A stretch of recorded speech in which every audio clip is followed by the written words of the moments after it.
Sitting champion यान chain, वो भी इस चैंपियनशिप में पार्टिसिपेट करने के लिए आए हैं। एंड ये हिस्ट्री में पहली बार हुआ है sir, pre world cup and pre Asian league एक साथ हिंदुस्तान में हो रहे हैं। This is happened first time in the country. जजेस हमारे करीबन डिफरेंट कंट्रीज से हैं। जजेस हैं कोरिया से हैं, सिक्किम। आने जाने के एक्सपेंडिचर को हम लोग सपोर्ट करते हैं। तो ओवरऑल उद्देश्य जो आप यहाँ पर जो देख पा रहे हैं, उसका उद्देश्य इतना ही है कि हम कैसे ही अपने एमएसएमईज को प्रमोट करें। दूसरी जगहों पर पूरे देश में इस तरीके के जो हम लोगों के फेयर लगते हैं, उनमें उन लोगों के प्रोडक्ट्स की मार्केटिंग हो और पूरा देश एक दूसरे स्टेट्स का कल्चर को भी जाने।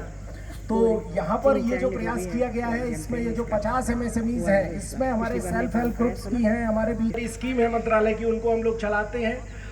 अगर हमें तो इस समय पूरे देश में करीब 7 करोड़ एमएसएमईज हैं जो डे बाई डे बढ़ रही हैं, और आज की तारीख में जो एम्प्लॉयमेंट है वो सबसे ज्यादा एमएसएमई देती है। तो ये जानकर बड़ा हर्ष का विषय है कि हमारे यहाँ हिमाचल में करीब 2.5 लाख एमएसएमईज है। सर मैं आपके संज्ञान में लाना चाहूँगा, 2.5 लाख है, और ये पिछले 1 से 1.5 साल में 1.5 लाख से 2.5 लाख हो गई है।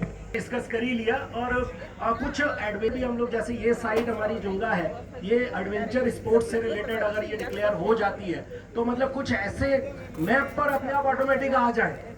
अगर दुनिया में कहीं भी खोजा जाएगी हिमाचल में एडवेंचर स्पोर्ट्स कहाँ पर होता है, तो अपने आप झुंगा दिखाई देना चाहिए। तो उनके लिए इस तरीके के प्रयास करने की बहुत जरूरत है सर। पॉलिसी जो हमारी राज्य सरकार के क्षेत्र में आता है, तो उसमें से कुछ ऐसे जो पॉलिसीज में कुछ ऐसी बदलाव की जरूरत है, एक जिसमें कि हम लोग इनोवेशन को सही। अगर आपके पास कोई आइडिया है, एमएसएमईज के पास अगर कोई आइडिया है जिसको आप प्रोटेक्ट करना चाहते हैं या आगे मार्केटिंग करना चाहते हैं, तो उसमें भी हम लोग सहयोग करते हैं।